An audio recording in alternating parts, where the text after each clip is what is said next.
عرصے سے پاکستان میں جو دہشت گردی ہے اس کے پیچھے یہی لوگ ہیں.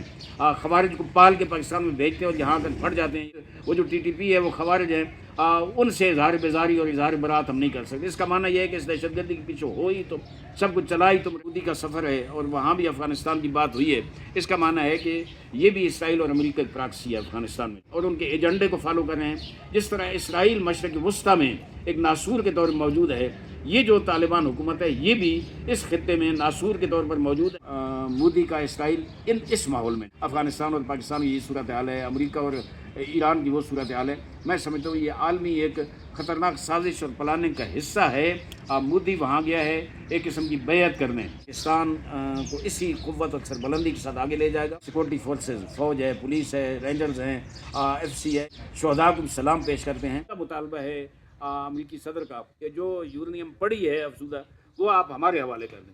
تمہارے باپ کا مال ہے کہ تمہارے حوالے کر دیں. نظام کو, انقلاب اسلامی کی جو نظام 47 سال سے قائم ہے, عوام کی بھرپور حمایت حاصل ہے. پاکستانی فورسز کو بھی, ایرانی فورسز کو بھی, اور جو مثبت قوتیں ہیں دونوں ملک میں ان کے آپس کی دوستی, آپس کی برادرہڈ جو ہے اسے قائم رکھیں.